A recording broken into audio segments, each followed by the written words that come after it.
Amen. My subject today is triple T. Triple T. I want to talk about three things that begin with the word T. I want to talk about managing temptations, managing triggers, and managing treasures. Temptation, triggers, and treasures. Temptations. A temptation is an enticement to do something that I should not do. Can you relate? You ever been tempted? Yeah. Temptation is an enticement to do something that I should not do, to say something that I should not say. Anybody ever tempted you? They said something, maybe you about to give it to them. I almost cuss everybody out in here. That's called a temptation. Your children can do that to you. If you got a little kid or somebody, a sibling, amen. Won't they do it? I mean, you don't know what else to do, but just say words that would you want to say it. You want them to bounce off the walls, but then, praise God, sometimes you don't, and you make it. But what I want you to understand about temptation, let's look at James chapter 1, beginning in verse 12. And it says something interesting about temptation. As difficult as temptation is, and temptation becomes more difficult when you're saved, because now there are certain standards that we're to operate in. There's certain boundaries that exist for us as believers that kind of narrow the window of what is okay and what is not. It's now what used to be gray is like really black and white. Like you're really not supposed to cheat on your taxes, and you're supposed to love people, and you're not supposed to have sex if you're not married. Well, I slide that in there, and so now it's like this lane can be very troublesome, and it can get exhausting trying to avoid temptation because we live in a world that doesn't necessarily follow the rules that we're following. Right? So here's the good news about temptation. James 1:12 says that God blesses those who patiently endure testing and temptation. And afterward, they will receive the crown of life that God has promised to those that love him. Like there are blessings and rewards that come from enduring temptation. It's not a pleasant thing. It's not a nice thing, but there are rewards that come with it. And the reason why that's the case, and the reason why it should be encouraging to us, is because temptation can really wear you out. If you're fighting temptation, it's like exhausting. Like to keep fighting when people around you aren't fighting. Like I'm tired of fighting. I'm tired of trying to do the right thing. I'm exhausted. But the blessing is, if we endure temptation, the Bible says God blesses those who do that. And he rewards us. Which is very powerful, because I believe that temptation is a revelation towards your elevation. I just wanted to sound like Jesse Jackson for a minute.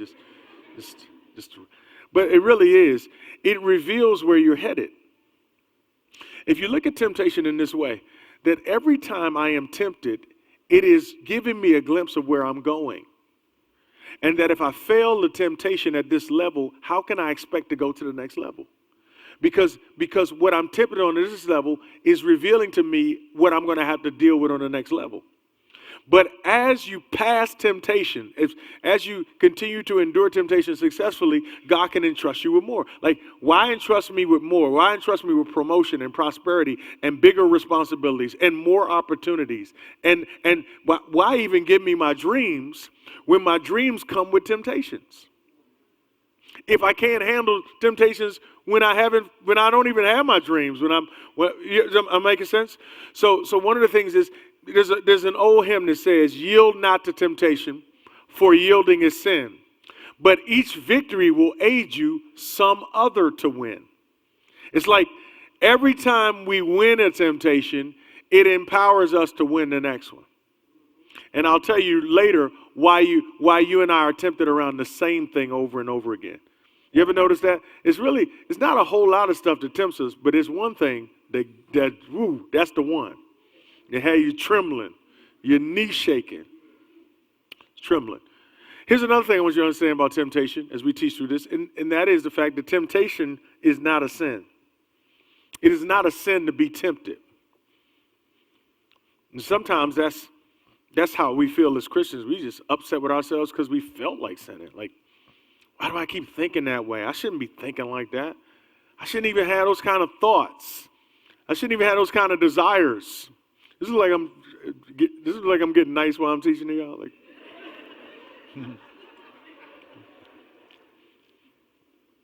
it's just water. So if you beat yourself up just because you had a thought, that's not accurate. Temptation does not start with the thought. It is not a sin to be tempted. It is human to be tempted. By the way, God doesn't tempt us. Look at verse 13 of James 1. It says, always remember this, when you are being tempted, do not say God is tempting me. God is never tempted to do wrong, and he never tempts anyone else. So the natural inclination is, if God's not tempting me, then it must be Satan. And ain't God tempting me. Satan coming after me. Satan is on my track. That devil is busy. But James doesn't say that. James says, it's not Satan and it's not God. Guess who it is? Temptation comes from our own desires, which entice us and drag us away. It's something in us. Then watch this in the next verse. And I don't know why it's not. These desires give birth to sinful actions. And when sin is allowed to grow, it gives birth to death. So this is how temptation works. God doesn't tempt us, and it's not always Satan either. The reason why temptation is possible is because there's something in me. There is something in me that is magnetized to something outside of me that is inappropriate, that I shouldn't do. But it is something in me that is attracted to something that I should not do or say. You get that? It starts with something in me. In fact, everybody needs to understand this. The closest person to you, I want you to tell them, look at them and tell them, something wrong with me. I really didn't want to tell you that. Pastor just put me on blast. Now, if they know you, they already know that about you. You didn't even surprise them. I already know something wrong with you. You have to encourage people. See, I know you think because I come to church, ain't nothing wrong with me. I know you think because I know all the words of the songs of the church, ain't nothing wrong. I know you think because I post stuff on social media about how much I love the Lord and I post spiritual stuff. I know you think, but I don't want you to get it twisted. There's something wrong with me. There's something wrong with me that not even my relationship with God has fixed. I've been saved for longer than a lot of people here have been living. I've been saved for, I've been saved for almost 38 years, and something's still wrong with me. I'm saying, I know I'm saved. I know I'm saved. Like, anybody here just know, I know one thing, I'm saved. Amen. I done went there, asked Jesus in my life, got baptized, got the right hand of fellowship, then tarried, laid across the altar, prayed, asked the Lord to forgive me, all that. Still something ain't right. Something is wrong with us. And it is what is wrong with us that makes us temptable. But that's not sin. It is when the temptation leads to, verse 15, sinful action, that it becomes sin.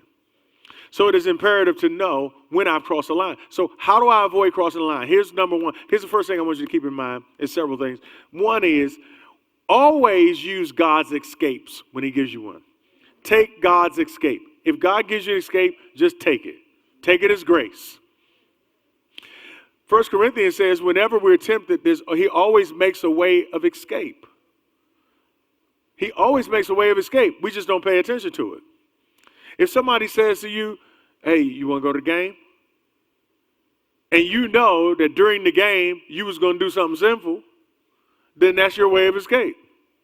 All right, I'll go to the game. I'm not saying going to the game is more enticing and more exciting than what you were planning. I'm just saying it's an escape.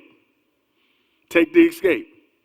Somebody says, can you watch your little nephew for me? You know you don't like your nephew.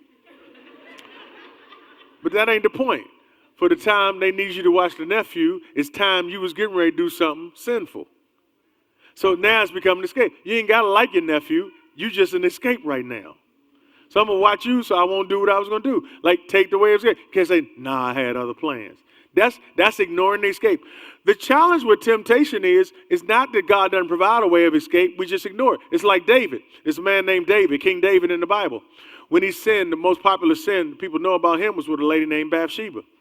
The way it went down, David was supposed to be at war. He was not only the king of Israel, but he was the leader and commander of the Israelite army. He's supposed to be leading them in war. He didn't go with them. He sent everybody else to fight. He stayed home. he goes up on the roof of his palace and walks around the palace, and he sees, I don't think he was intending to see it, he notices a woman in her yard bathing outside in the outer courtyard of her yard. It is warm enough for her to do it, and David is captured by her nudity and her washing herself, and this is the first porn movie in history. He stands there and stares at a woman from his roof looking down into her yard and her washing her body. Now, here's his first escape. He should have said, you know what, I need to go to work. Let me just go on to work, get on this horse, and go on out there with the rest of the troops. See, one of your escapes is go to work. Stop calling out sick. I know you don't like your job, it's an escape. It's 9 hours that you probably won't send. Go to work. Well, it depends on where you work, who you work with. But for David, he didn't go to work. Instead, he says, find out who that is for me. So he sent his staff, they find out who it is. Here comes escape 1, and here comes escape 2 and 3. They said, oh, first of all, she's one of your staff person's wives, and she's one of your other staff person's daughter. That's 2 more outs. Like, oh, well, let me go ahead to work. Sometimes the temptation is so strong you ignore every stop sign. When you run red lights and stop signs, that's a sign that the temptation has overwhelmed us. And here's the blessing and the cursing of temptation. The blessing of temptation is that we don't always suffer consequences immediately when we sin. That's the blessing. But it's also a curse too. Because a lot of times, because we don't feel the consequences of our sin, we keep doing it. It's like Ecclesiastes 8:11 says, when people don't suffer punishment for their crimes, they're bent on doing wrong. It's just like, it ain't true what people saying. I got away with it, so what you saying? It's like people, when you go fishing, anybody that goes fishing, when you try to catch a fish, it's very deceptive because you have to make the fish think you're trying to help them. Like, I'm just trying to give you something to eat. When really, I'm trying to eat you. So you put the bait in the water and the fish says, oh, here comes dinner. Every now and then, maybe a fish won't take the whole bait. Fish just nibble on it, take a little something off, take a little piece of it, and you feel it on your line, but then it's gone. I'm saying that's a fish. That fish just hit the bait and left it. I said it just hit it. I said he just hit it, and then he quit it. He swam away and said, I ain't catch nothing. I ain't got to get penicillin for an STD. The condom worked. She takes her test, says the pregnancy test came out negative. We good. And so because I didn't have any consequences, I'm going to go hit it again. You should see your faces. If that fish knew that behind that bait was a hook, and behind that hook was a line, and behind that line was a pole, and beside the pole was a reel. Spinning the reel was a fat man. Behind the fat man was a frying pan. It wouldn't even nibble. Look at somebody say, it's a trap. It's all a trap. Here's what God wants for Christians. What God wants us to experience is the anxiety that comes with pending consequences. If you ever do something wrong, you'd be like, oh man, this is going to mess me up. This is going to mess up my life. This is going to mess up. I blew it. I'm going to get caught. All of that anxiety, that's called a crisis. That crisis is meant to purify us. The pending consequences, the ominous consequences that might come, that crisis was intended to purify us so that we wouldn't do it again. The problem is, it's not that we don't have a crisis. We get comfortable in the crisis. We get comfortable living like that. Oh man, I just missed it. Are you serious? Like that stress alone should make us stop. But the pleasure, the drug and the pleasure that we get from the sin overwhelms the crisis that we get from the pending consequences. Do y'all understand what I'm saying? So first of all, always take God's escape. Here's the second thing you might want to try is take a nap. I'm just trying to be practical. Take a nap. Sometimes you just need to go lay down, right? Just go take your little nasty, because you can get some sinful ideas. You ever just get some just be thinking stuff like, man, that's sure. Just take a nap. Just go. Because a lot of temptation comes when you're fatigued. A lot of times we get tempted because we're tired. We're tired of help. And then when you help a lot of people, let's say you're a caregiver and you provide care for somebody elderly, or you're taking care of somebody, or you take care of kids. You taking care of your kids, or you taking care of somebody else's kids, you got daycare or whatever it may be. And after and you could be serving the Lord. When you do something good publicly, sometimes you want to reward yourself privately. Now ain't nobody going to admit to it, but it's the truth. Like we usually like that's the temptation of entitlement. I deserve to be taken care of since I take care of so many people. The problem is what we want to do to take care of ourselves can lead to something that can kill us, something that can kill our potential, kill our future. And so taking a nap allows me a couple of hours, maybe if I'm sleeping, to avoid the temptation. Or what taking a nap can do is it can restore my energy so that I can fight again. Now, let me give you a specific temptation that single people have. Single Christian people. When Christian single people, the temptation with Christian single people, I believe, is the temptation to hastily marry somebody you don't really know. And the reason why there's such a temptation is because when you're saved and you're single, the struggle with the flesh is so difficult sometimes. See, when you're unsaved and you're single, you can have sex, live together, ain't no problem. Like what? We just made love. You're like, it ain't no problem.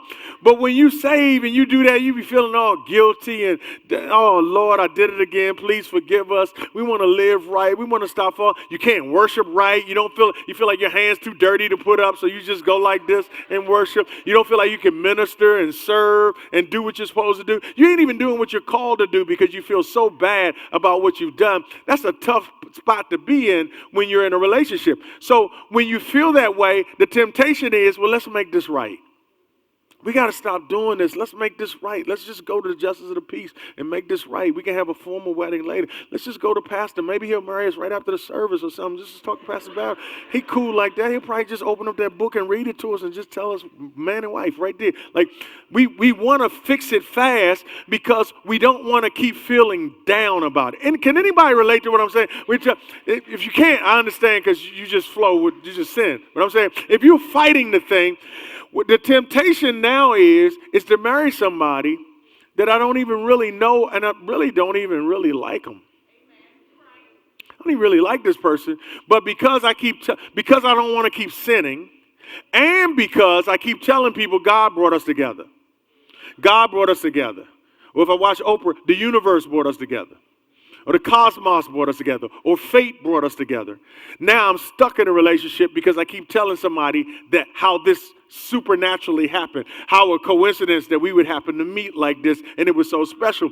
But the reality is, I want to tell you something that's real interesting. I believe that if you're single, you should get premarital level counseling while you're dating as opposed to when you get engaged. Now, I know that sounds counterintuitive. I'm saying even in courtship, consider premarital level counseling while you're dating. Why would I do that? Why wouldn't I wait till I get engaged to get premarital counseling? Because when you get premarital counseling when you're engaged, it's just something on the checklist. You're really not listening to the therapist. They just like blah, blah, blah. You're just thinking about the wedding dress, the gown, and what kind of tuxedo, what kind of shoes, what the bridesmaid going to wear, who's going to be in and who's going to be out, who's going to sing, what kind of song, what the flower bride, did the photographer call? You're thinking that the whole time. Then when the therapist say, are y'all going to do what I said? Of course, we're going to do what you said. We already do that, don't we, babe? And we already do that. So we're good. Anything else? It's just like you're just going through the motions. You're plowing through because you don't want to be in sin anymore and you're so excited about the relationship. But I want to give you a question that's counterintuitive. I want everybody to consider this. When you're in a dating relationship, instead of focusing on what you emotionally love about a person, I want you to focus on what you honestly hate about them. I want you to focus on secretly in your mind, there is something about that person you really don't like. And I don't care who the person, there is no human being alive that somebody don't like something about them. And you'd be surprised at how many people get married already knowing that they don't like that about the person, but get married anyway because they ignore it. And trust me, 90% of the problems in their marriage is not anything new. It's something they saw when they were dating, but they ignored it. And it will torment. You know what? It annoys you while you're dating. It'll torment you when you get married. I mean, it will torment you. You'll be like, I can't even get out of this. I'm saying I want you to figure out what you hate about the person. What is it that I can't stand that. I can't stand that. And then here's the question, can you live with that the rest of your life? Are you ready to live with that? Because you are. I don't know why we think because they throw rice at us on a Saturday that it's going to go away. I'm saying, can you live with that the rest of your life? That's a very important thing to understand. What is it that I really don't like? Ain't none of that stuff surprise you. Unless y'all got married the same day you met, you saw something about the person. Everybody that's married that's dealing with something in their marriage, I'll guarantee you saw glimpses of it before you even got married. If there was immaturity, if there was irresponsibility, if there was body odor, whatever it is, you knew all of that before you got married. Don't even play with me. And you ignored it because you didn't want to stay in sin. You're a Christian, you love the Lord, and the universe brought y'all together. That's why you did it. Now, I'm saying the reason why you should get kept, because here's the deal. Let me tell you what is true. If you break up a relationship when you're dating, that's hard. It's going to hurt. But it is not nearly as painful as breaking up an engagement. If you're going to break it up early. Break it up, break it up, break it up, break it up. You know why it's so hard to break up these engagements? Because it's so fake now. When I was getting engaged 30-something years ago, you just, in the privacy of your home, you got down on your knee, you asked the parents, then you got down on your knee, you asked the person. Now, y'all slice that thing up so much, y'all on social media, it's filmed and everything, you posting it, I said yes, he posted it, she said yes, it's balloons everywhere, he come down in a helicopter, you got these helicopter engagements and tricycle marriages. He did all that to get you, ain't doing nothing to keep you. I'm telling you the real deal. It's hypocritical. So now everybody know your business because you take pictures all the time with your ring now. You just find a way to put your ring in the picture. You be just trying to do something with you only, if we take a picture of you or the ring. It's hard to break an engagement because it's so public, and it should be. But even breaking an engagement, now he wants his ring back because he really couldn't afford it. He just got tired of fornicating.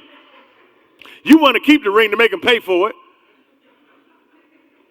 But as hard as it is to break an engagement, it is even much more harder to break up a marriage. Because around here, you got to be separated for a year before the courts got the nerve to say how long y'all been separated. Are y'all still having sex? They're going to ask that. If you're slipping around, you having sex every now and then, they will ask questions about that. Then you got to go in a courtroom and get a divorce in front of people. It ain't like you're going to get your own little room. They're going to have you in front of there and say, Keisha, what did he do wrong? He wasn't right. He had nasty, disrespectful. You got to say all that in front of all these people? That's hard. Sharing assets. Who gonna get the car? Who gonna get the house? Your credit was bad. We wouldn't have got the house if it wasn't in my name. All that stuff. And if you think breaking up a marriage is hard, how about breaking up a marriage with kids? Now we got custody battles. Who gonna have them in the summer? Who gonna have them on the weekends? What school they gonna go to? Where we gonna celebrate Christmas? Don't have your new boyfriend saying nothing to my son, and don't have your new chick saying nothing to my daughter. I don't want them around there. Ex problem, baby mama drama, all that stuff going on. I'm saying when you got to deal with all that, you need to find out way up here. If I'm gonna go through all that, I need to know I'm about to marry you. I don't even like you.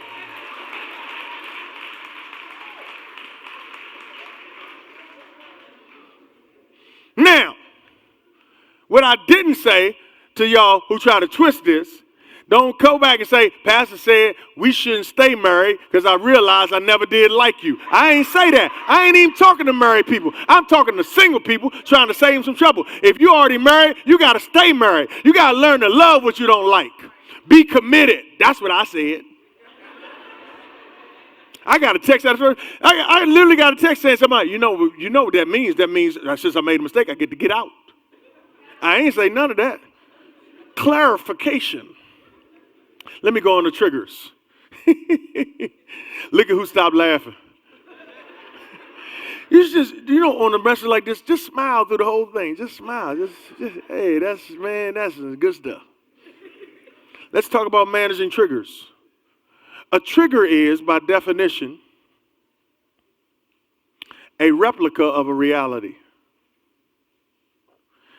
It is something that emotionally reminds you of a time that you were in before. When it comes to temptation, a trigger is like this. It can mean a trigger is a temptation to go back to a sinful habit that you used to act in. For example, let's say you stop drinking and you're like, man, I ain't drinking no more, I ain't had no drinks. I'm doing good, I'm sober. And then you go to a game with somebody and they're in the suite and ain't nothing but beer everywhere. And I mean, it's free. You see the suds as they pour it. The suds is talking to you. Steve, it's free, man. You've been doing good. Like I'm saying, and you're like, dang, I roll here with somebody. I can't even just roll out. I'm riding with somebody. That's a trigger. You understand what I'm saying? Now you're tempted to go back to a sinful habit. That's a trigger. Y'all understand the trigger? That's not the kind of trigger I want to teach you about, though. What I want to teach you today about is when you're in a relationship and a person triggers you, not back to a sinful place, but they trigger you and take you back to a hurtful place. Something triggers you and it reminds you of how they once hurt you. ¿Tú comprende? How do you handle that? How do you handle a trigger that takes you back to a place of brokenness, a place of hurt, a place of pain? What do you do? First of all, let me explain to you a trigger. A trigger, by its nature, masquerades itself as if it's a reality, but it's actually a replica of reality. It's like, it's your emotional, first of all, don't beat yourself up when you get triggered. It's your emotional memory trying to protect you. Emotional memory will try to protect you and say, don't walk in here, remember what happened last time. Remember what he did before. Remember how she betrayed you before. Remember what you found in her phone before. Like, it's like, oh, you're hiding your phone again. Now you're triggered. Y'all understand what I'm saying? Y'all here? How do you handle that? First of all, understand, there was something called the Goodyear blimp that became popular back in the 70s. It would fly over football games. It was a huge thing, 192 feet long, 60 feet wide, 58 feet deep. You could seat 10 people in it. And it's a Goodyear blimp. It's $21 million. Well, you can get a replica of that for $15 on Amazon. It's 33 inches. You can blow it up and hold it like this. It's not the real thing. It's a replica. What I'm saying is a trigger is not real. It's a replica. It makes you think you're back where you were. Because emotional memory, emotional pain is always now. Even if you could have got raped 28 years ago, but when it comes back, it's now. I feel it now, and I go into defense mode now. So what do you do when you're triggered like that? In fact, if you're in a relationship with somebody and they're doing good one minute, they're emotionally well, they're upbeat, and all of a sudden they just go down. They start acting funny, acting withdrawn, acting a little agitated. What I'm saying is they may have been triggered. So what do you do? I want you to write down these 6 things. These are 6 things the Lord gave me to show us how to get out of a trigger. And triggers are not masculine or feminine. Men get triggered just as well as women. What do you do when you get triggered? Because here's the deal. The reason why you need to write this down because you never know when you're going to need them. Because triggers are unexpected. You can't plan for them. You don't know when they're going to come. They hit you out of nowhere. You're doing good one minute, and then you hear something, smell something, sense something, and you're right back where we're back. It's back. The reason why that happens, y'all, is because of trauma. You cannot have trauma without having triggers. In 2010, I had a trauma. The trauma that I had was I had a pulmonary embolism. I had a blood clot in my lung. I almost died. It was a Tuesday night. I was in the hospital don't put those up yet. Please don't share the points yet. You're going too fast. I was in a hospital at Holy Cross Hospital. I don't want it up because I ain't shared yet, but also I don't want people writing ahead. I'm in Holy Cross Hospital. It's a Tuesday night. And I'm hooked up to oxygen because my lung had collapsed. But when you have oxygen support, you're breathing comfortably. I didn't know how much I needed it. So I'm saying I got to go to the bathroom, and the bathroom between my bed is probably about 7 steps. So So I'm like, I know I can go to the bathroom. So I unhooked the oxygen, put my feet on the floor, and tried to stand up and couldn't breathe. I panicked so much trying to catch my breath, I couldn't find the thing to put it back on my face. So I'm sitting there, and nobody's in. When you can't breathe, you can't talk. So the guy with his curtain closed said, "You all right over there?" But I couldn't say anything. So that was my near-death experience. A lady walked in, just happened to walk in and saw me and freaked out and screamed and ran and got help. She just walked in. That was just timing of God. So they rehooked me to the oxygen. But because that traumatized me, every time I go up steps, if I'm short of breath, I'll be like, it's back. It's not back. That's a replica. I just think it's back. It's not the real thing. But I'll go so far, I'll scan me. Take me to the emergency room right now and do a CT scan right now. Scan me. Because y'all know I feel everything big. It's back. Well, they have to scan me because I had it before. What I'm trying to tell you is whatever traumatizes you will always, it's like a tremor. When you go through an earthquake, there are tremors that will always follow it. So the first thing you do when you're triggered is you share it with the person who triggered you. You're in a relationship, you say, hey, that triggered me. It took me back to how you once hurt me. Now you can put it up. And then what you do is, if they do, that's my new word, love offer. If they listen to you and they understand you and they validate you and say, you know what, that makes sense that you would feel that way. And they apologize and say, I'm sorry, I'm really sorry that I caused you that kind of pain. And they ask for forgiveness. They say, you know what, if you can find it in your heart to forgive me. I know I've asked you to forgive me before, but I hope you'll forgive me. And then they make amendments, say, you know, is there anything you'd like for me to do to help make this better for you? See, what you have to understand, when somebody gets triggered, they're not doing that on purpose. When you say, by the way, if you reach out to somebody and they don't do that, and they say, well, triggered, what about when you trigger me? Stop the conversation right then. When they start saying, hey, I know what it's like, because I've been there. Stop the conversation right, because what you're not about to do is make me feel worse. I'm already feeling bad because you triggered me. Now you ain't about to flip it on me. Never mind, I'm good. See, what that reveals is that now you've been triggered by somebody who's not going to help you climb out of it. Because it's like spiraling down into a hole. Do y'all, listen, I got to check it. Do y'all understand what I'm saying? Talk to me. I know y'all ain't churchy people, but every now and then you got to say something because I don't know if y'all understanding me. So say well or come on or do like this. Give me something because y'all confusing me. Do y'all understand what I'm saying? Now. So when you're spiraling like that and you reach out and say, that triggered me, and they want to get defensive, right then stop the conversation. Now, how do you get out of it when the person who triggers you not going to help you? Second thing you do is you grieve. Give yourself the right to grieve. It was real pain, it's a real past, and it was real hurtful. You deserve to grieve it. Don't rebuke it because it ain't going nowhere. It's a part of your history. It's a part of your psychological history. You have to grieve it. How do you grieve it, Pastor? You think about what you lost. Man, I lost so much time through that. I lost peace of mind. I almost lost my mind. I lost my self-worth in that. I lost my trust in you. I lost my hope. I lost my dreams. I lost opportunities.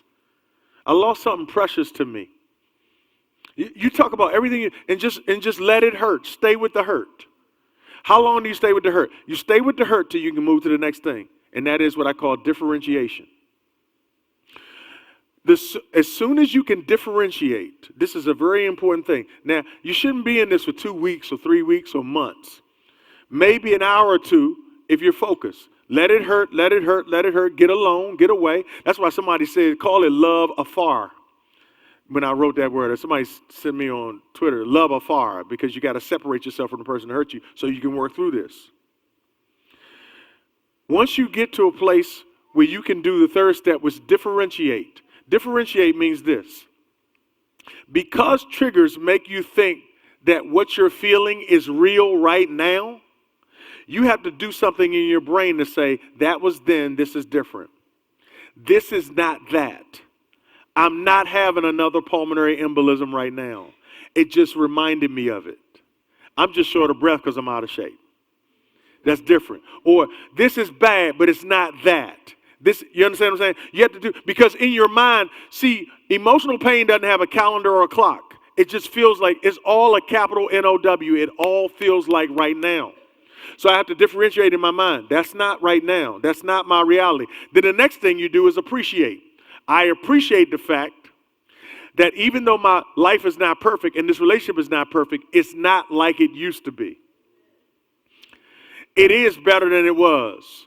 And I appreciate the fact that this pain that I'm having has actually prepared me to be a blessing to other people. That my pain is not in vain. Then the next thing you do is, as you climb out of this spiral of being triggered, which leads to depression actually, triggering can make you depressed, is you start giving yourself this affirmation. You say this: I didn't deserve to be treated that way. I'm grateful that I'm not being treated that way now. And I felt that trigger as big as I did because the trauma makes me feel things big. You affirm yourself. I feel that way because of my history. It's not something wrong with me. That's why you got, see, when you're in a relationship with somebody and they have a trigger or they go into a bad place, it's wrong for you to say, why you got to keep going in the past? Why you keep bringing stuff up? You think somebody really wants to do that? You think somebody walking around saying, I can't wait to get triggered. Boy, I'm going to get triggered today and lay it on you. Being triggered hurts. Ain't nobody crazy like that. They're just waiting. I can't wait to bring up the past. No, you don't know when it's going to hit you. You got to be skilled enough to help walk the person out, especially when you're responsible for what's triggering them. You caused the trauma and you caused the trigger. How you get to be innocent? Woo, there's some good stuff. I'm going to check in again.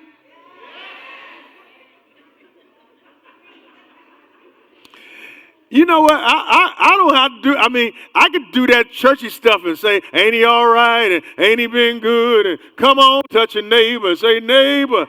I can do that kind of stuff if that's what I got to do. But if y'all appreciate this, every now and then I need to know you're listening and you're connected because it makes perfect sense to me.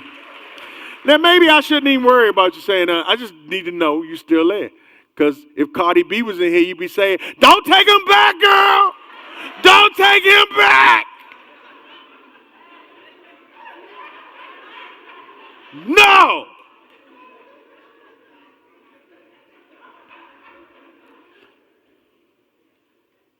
Now, what point was I on? Huh? Affirm yourself.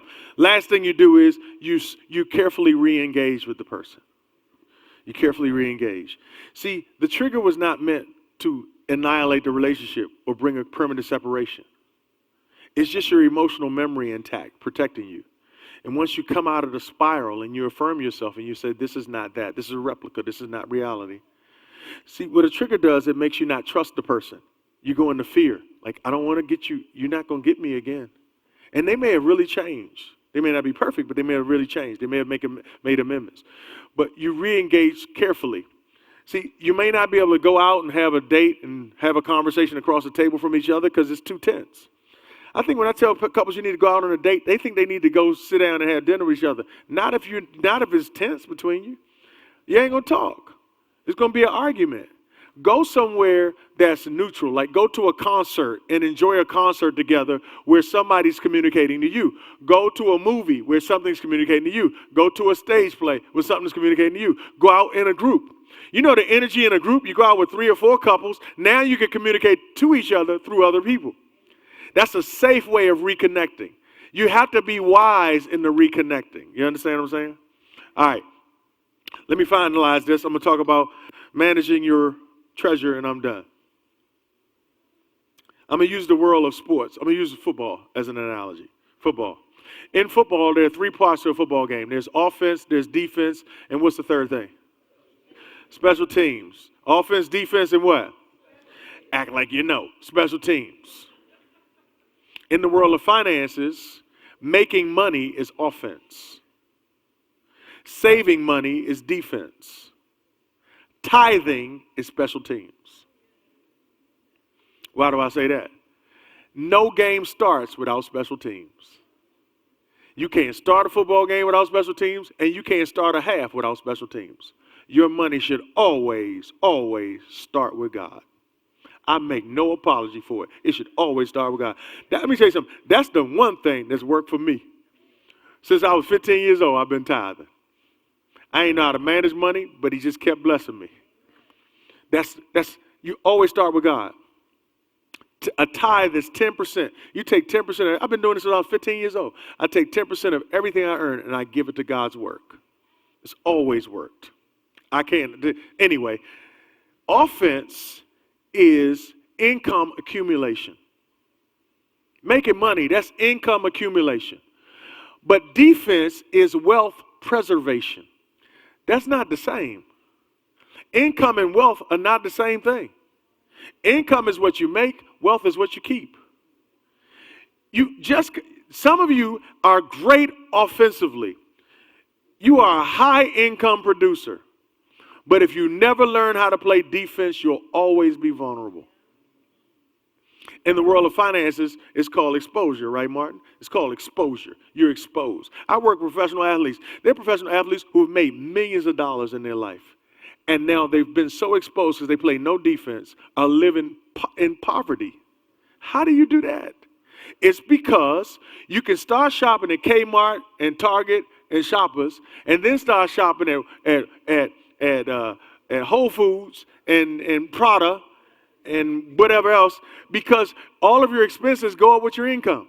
So you play great offense, but you don't play any defense, so you'll always be J-O-B, just over broke. Because it doesn't matter how great your offense is if you're not playing defense, you'll always be vulnerable. That's why people you're making more money than you've ever made, and you're as vulnerable as you've ever been. One catastrophe will take you down just like it would have taken you down 7 years ago when you were making half of what you make now. It's because you can take bad behavior to every level of finances with you. Do you understand that? So I want 3 people. I'm going to illustrate this and then I'm done. I need 3 people who will confess, be honest, and say, Pastor, I got a problem with saving money. I do not do a good job of saving money. I just need 3 people. I see somebody in the back. Is in the back? I can't really see too far, but I want to. If you raise your hand, I want at least one guy to come up here. So 2 ladies. If it got to be ladies and a guy, I need a guy. All right, I already see 3 ladies. That's a problem. So one of y'all got to stop so a brother can come. You're just gonna be gangster and come in. All right, come on, bro. All right, thank y'all for coming up here. Appreciate it. You good? You stay right there, face me. You stay beside her, face me. Step up next to her and face me. You come over here. There it is. What's your name? Mark. You got a job? Yes. My man. You married? No. Man, you a prospect right now. You got a job and you single. You got a job. Check him out after service. How do they reach you? I'm just joking. He employed. He got all his teeth. His pants was pulled up. Shoes and belt matching. He about to go into a sweat. He knows it's going to do that to him. He chocolate. Look at him. Got his specs on. Mark. What's his last name so I can Google him real quick? Now, one of y'all got to be God. One of you got to be the bank. God and the bank? God or the bank. I don't want to be God. I'll be bank. You don't want to be God? You God. You God. I knew God was black. You the bank. Here's what I want to tell you, man. Mark, I got an idea. I got an enterprise for you.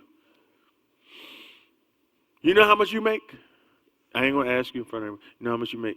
I want you to get it. Do you get paid? How often do you get paid? Every other week. Every other week?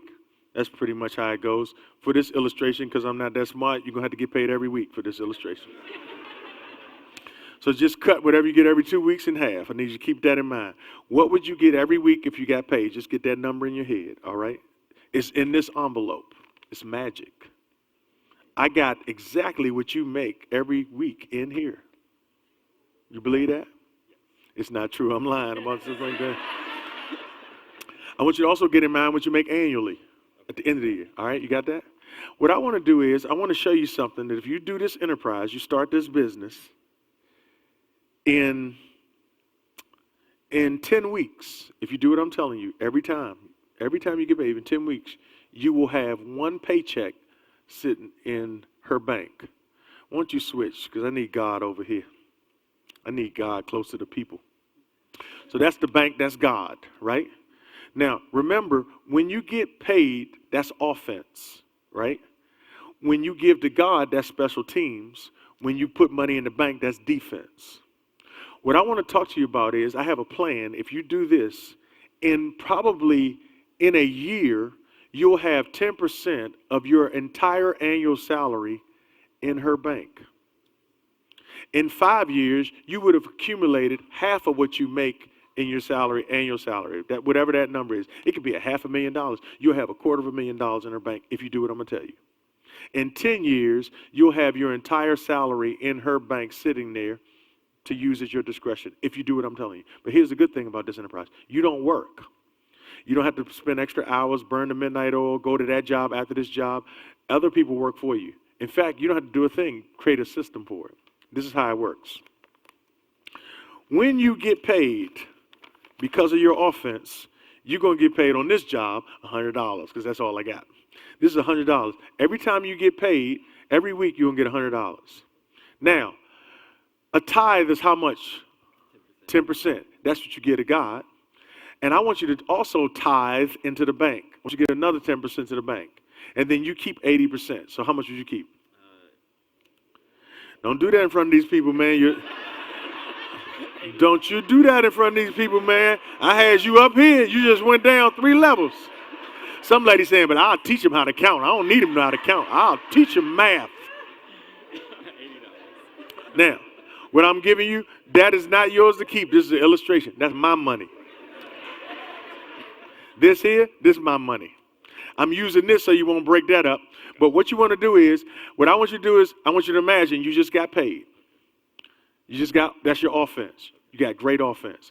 I want you to play defense and special teams, not in that order, right now, on what you just got. You just got $100. I want you to play special teams first. Nah, that's God switched on you. God, and that's the bank. You good? That's 10 and 10. All right, great. You did good. You did good. Now, next question is, you can't just do it one time. Every time you get paid, play special teams. Take care of God first because he made it all possible. Then you make sure you put something in the bank because you got to play defense. Do it again. Stay right there. I just paid you again. You got paid again. Do it again. Do it again. Got paid again. Do it again. Every time you get paid, you pay God, you pay the bank. You pay God, you pay yourself. You pay God, you invest in yourself. Keep doing it. You're going to do it. Go, give him, speed it up a little bit. I want you to do it. There it is, till you get down to the ones. Now, what he's doing is, he just did that 10 times. Now, let me explain. Step back over here. Let me explain what just happened. If you do what I said 10 times, a full paycheck will be in that bank. I don't care what you make. If you make $5,000 a pay period, it'll be in that bank if you do what I said. I'm talking about because you came up here because you say you're somebody that doesn't save money well. I'm saying I can get you a whole paycheck in the bank, sitting in the bank, if you do that 10 times. If you do it for a whole year, you have over 5 paychecks sitting in the bank. That's pretty good when you don't have to ask other people for money because you got it sitting there because you play defense, not just offense, right? Now, that makes sense because what will happen is, let me tell you what will happen. Miss Banker right here, is this all hair or this outfit? Don't do that. I thought that was, okay, got you. Now, it's the last service. Anything might come out. I ain't got time. Now, because you play good defense and you invested in her bank, what are you going to do for him? What are you going to give him? It back. No, you don't give it back to him. You hold his money. Oh, yeah, I'm holding. And because it's a bank, you're going to play defense for him. It's FDIC insured, right? Oh, yeah. It's a Federal Deposit Insurance Corporation. Will make sure up to $250,000 your money's protected. So she's playing defense, protecting your money. But she also going to play offense. She's going to give you a little dividend on it. Give him a little interest on it. It ain't going to be a lot, but she's going to add to your paycheck. Every 10 weeks, you get a paycheck with a little money on it, right? Got it? That's what she does at the bank. Now, most people can get that because you get a bank statement and see, look, my money's growing. I get that. Now, here's the key. You get to keep, if you did that, you get to keep 80% of what you made. You live off of that. That should be enough to live off of. But if you tell me I can't pay my bills because I paid God and I paid myself, if you can't do that, because you say I can't pay my bills because I did special teams and defense, then that means you had too many bills. It means you may have to drive something different, you may have to live in something smaller, you may have to make some adjustments, but you cannot keep living without playing defense and special teams because it's going to mess you up in the long run, right? Now, you can understand how this works because you see it in the pay statement, but how do I know if what I'm giving to God works? How I know preachers ain't getting it and getting Cadillacs and jerry curls? I just don't have enough hair to get a jerry curl. Like how do I know that's working? I can see that this is working. How do I know that's working? You find out that's working through his promises. In Malachi chapter 3, this is what God says. God says, bring the whole tithe, verse 10, into the storehouse. Let's stop right there. First of all, the whole tithe. The whole tithe means there is not just 10%. If you make $1,000 in a pay period, but you only bring home $430, $43 is not a tithe. The whole tithe is $100. You give a whole tithe on your whole income. That's how you give it. You get a whole tithe on what the government is taxing you on, what your bills are paid out of. That's a whole tithe. That's your what? Stop asking for a full blessing and you keep giving up a partial tithe. I'm saying that to y'all. God bless you. Touch your neighbor. Where?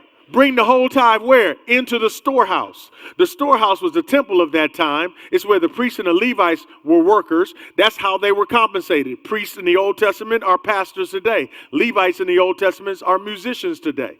That's how they were staffed and funded. So there's no secret that the budget and the finances of the church are paid for by the tithes and offerings of people who love God and who put Him first in their money. That's how that works. Why? Bring all the tithes in the storehouse. Why, Lord? So that there'll be meat in my house. There'll be food in my house. What does that mean? That means all of the resources of the local church are met through the giving of people. We don't have to do car washes, fish fries, and all that. People tithe and they give money to the church, and that's how the church financial needs are met. Let me just, for full disclosure, tell you some of the things that we've been able to do because you give tithes and give offerings. One, because of your tithes and offerings, Zion Church this year will have invested over $1 million in missions, outreach, benevolence, and keep helping poor people in Kenya, Dominican Republic, Haiti, and other missionaries all around the world, not to mention all the people we help right here in the DMV because of tithes and offerings. That's not just what we do on wow moments when we give people cars and we give people trips and we give people support like that. That comes out of our operating expense. I'm talking about 10% of our money goes right back into missions, staffing people, helping people touch the world, all over the world. The reason why I don't have no problem asking y'all to tithe, because this church tithes. Zion Church tithes. Your church tithes. Why wouldn't we ask you to tithe if your church tithes? Secondly, because of your tithes and offerings, we are able to operate on 4 different campuses, serving people in the Fort Washington, Maryland area, people in the Woodbridge, Virginia area, people in the Landover, Maryland area, and via our internet campus, we are serving people all over the inhabited world right now because of your tithes and offerings. Because of your tithes and offerings, we are able to employ over 70 full-time and part-time employees in our church servicing our 4 campuses. We have people working in IT, pastoral care, youth ministry, children's ministry, accounting and finance, operations, human resources, small group community, video production, music, and vocal directing and more.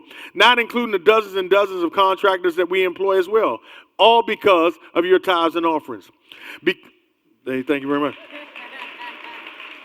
Because of your tithes and offerings, we are still able to provide medical benefits, dental benefits, disability insurance, paid time off, continuing education support, and a life insurance benefit to all of our full-time staff because it's a great place to work because of your tithes and offerings. Because of your tithes and offerings, we were able to purchase and are in the process of getting permits approved to complete a roughly $15 million building project, including construction costs and other related expenses, to open a Zion campus in Greenbelt, Maryland. Because of your tithes and offerings, there is meat in this house. Thank the Lord for that. Because of your tithes and offerings, we may not have owned our own building until recently, but for years we've owned two modest single-family homes we call mercy houses, where we have housed individuals for years, families who needed a place to stay for up to 2 years while their financial lives were being rebuilt. We're able to do that because of your tithes and offerings, and I want to say thank each of you for doing it. But God's going to do more than just thank you. What I love about God, he doesn't just say thank you. God says, test me.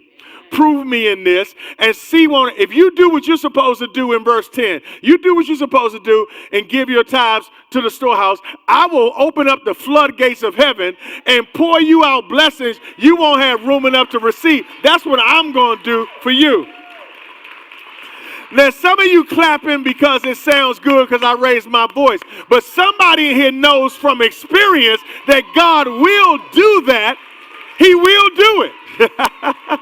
He will do it. Some of you have experienced his faithfulness because you put him first in your money. He has opened doors for you, doors you ain't got no business going through. How you going to own a house at your age? How you going to have doors open for you at your age? How did you start a company and it worked? How did you get all the credentialing that you got and it worked? God has done it for you because he poured out blessing all over your life. Now let me tell you what it means to have blessings you can't receive. You have room enough to receive. Some of you know what it's like to be so hungry wasn't no food in the house. And when I mean no food in the house, I mean no food in the house. Well, God has blessed you so much now, you got stuff in the house that's going bad that you don't even eat. Stuff in your refrigerator that's spoiled, you got to throw in the trash. That's him opening up the windows of heaven for you. Some of you got so many shoes, you don't even remember you bought the shoes. You can't even find stuff. You got so much stuff in your closet, God has poured it out over you that you don't even have room enough to receive. You can't even wear it all because he's poured out blessings all over your life. And that wasn't because you were smart, it's because you put him first. But not only that, God, this is what gets me. I'm coming back to you. God says this, not only will I bless you, and I ain't gonna play a little offense like she gonna give you a few dollars back. I'm gonna play big offense. Watch this. First of all, what gets me, it ain't even fair. Because when you think about it, everything you have came from God to start with. Like the fact that you were able to play offense came from God. The fact that you have a job came from God. The fact that you have a mind to work came from God. The fact that you had the energy to work came from God. The fact that you even know what you're doing came from God. The fact that you had the health to get the job came from God. The fact that you make money on the job, all of it's here to start with. And he said, he could say, give it all back to me. He says, just give me 10% of it to show me that you respect that I gave it to you. And then when you give me a portion of it, I'm going to come back with you, and I ain't going to just give you a little bit of it. I'm going to pour it out all over you like that. No, don't grab it, though. Don't grab it, though, because that's mine. This is just an illustration. That's what God will do. That's mine, though. That ain't God. That's mine. Watch your feet, too. Don't even step on it.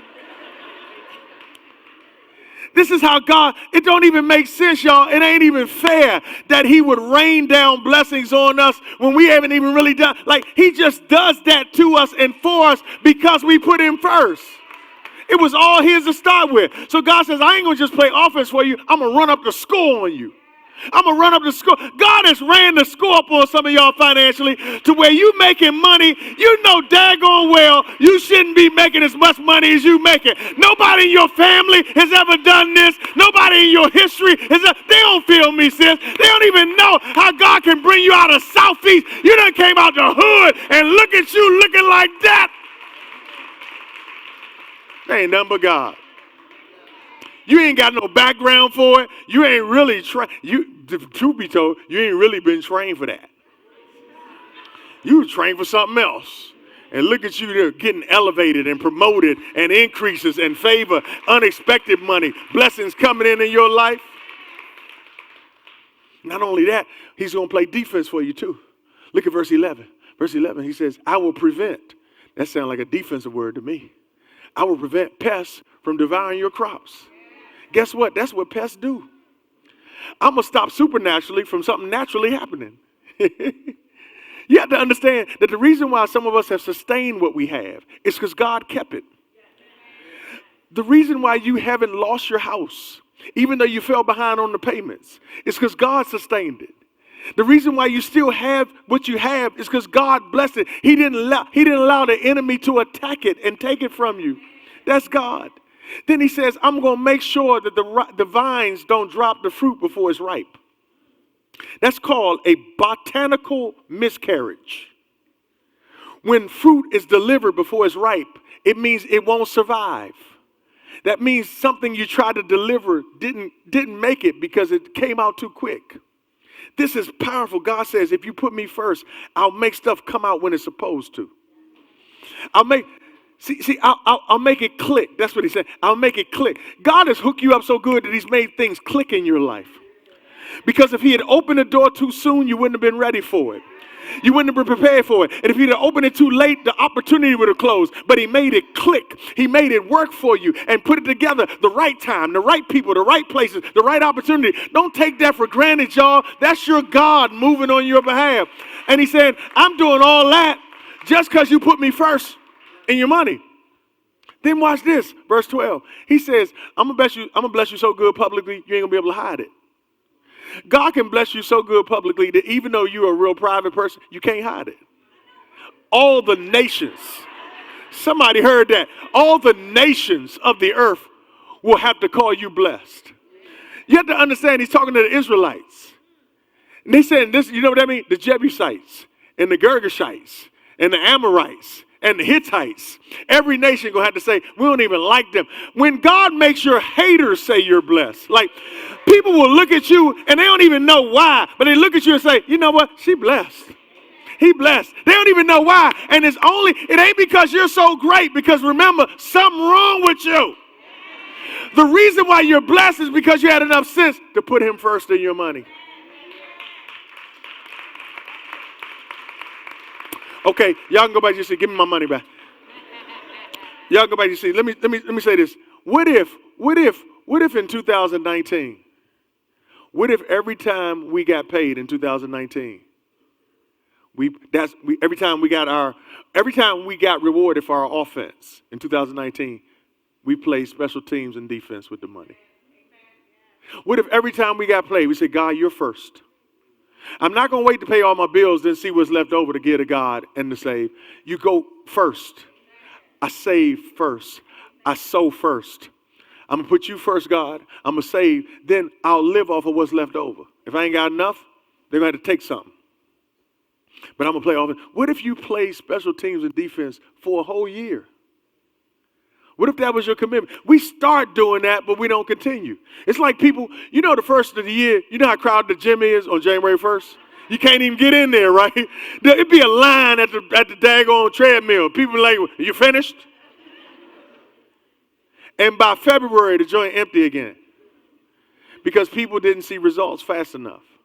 What if you got your financial life so tight that you said, every time I get something for the offense that I run, I'm going to play special teams and defense. I can honestly tell you, there ain't nothing I preach to you today that I ain't living. That ain't usually the truth.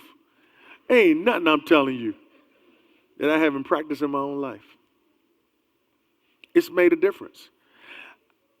I love what I do.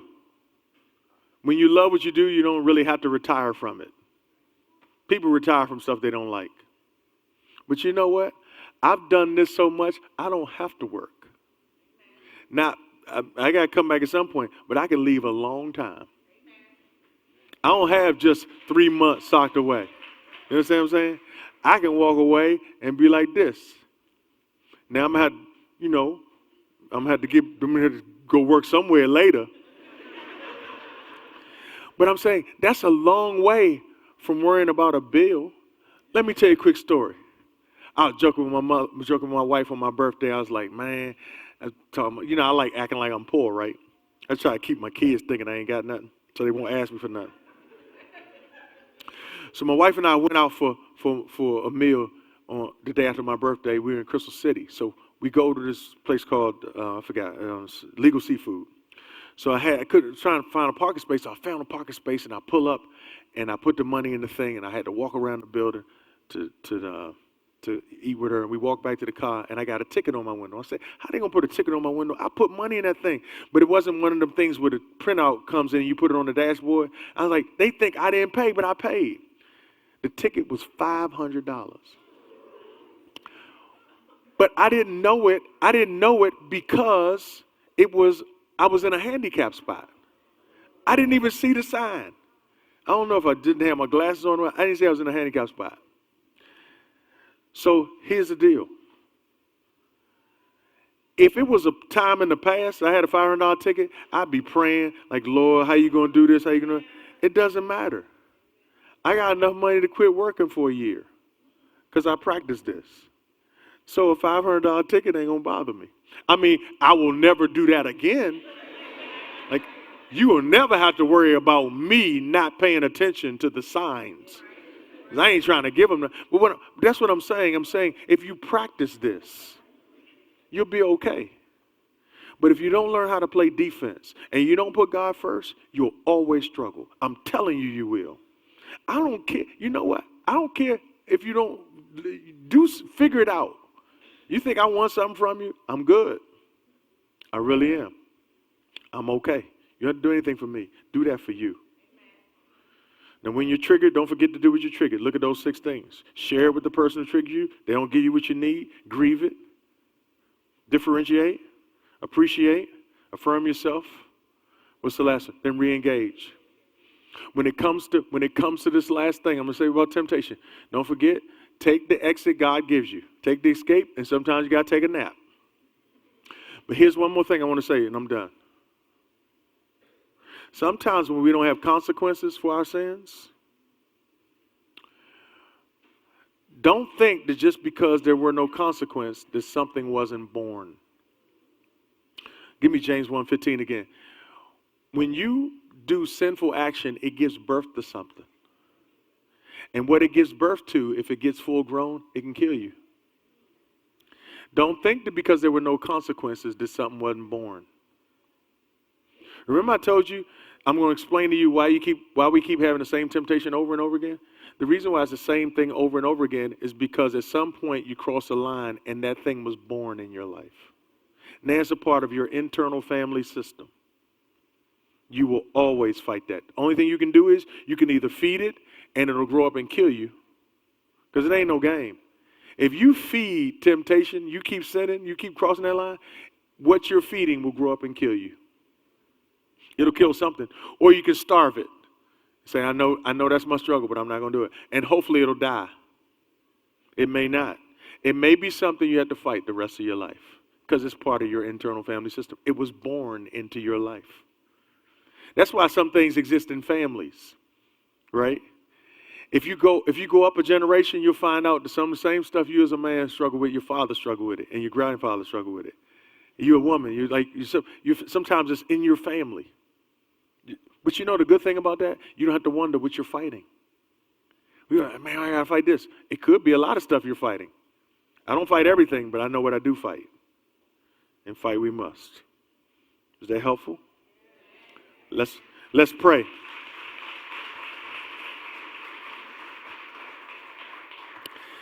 I'm going to pray and pick my money up. This may have been too tempting for this service. This service, you can do this at 8 o'clock, but people trying to figure out how they're going to pay their Uber. This might be too much for them. But you can run up here and try to get it if you want. You won't walk back. I'm so serious, man. It would not be a good move to move in the direction of this door. Amen. It's good to laugh, isn't it? It's good to learn. It's good to live what we're learning. It ain't always got to be serious, but then it is time to be serious. It's time to laugh. It's time to not laugh. Once I put this away, I'm going to pray. Thank you, Lord, for this day. Thank you for your truth. Thank you for a group of family members who are open to listen and learn. Now we pray that you'll help us to live what we're learning. In Jesus' name.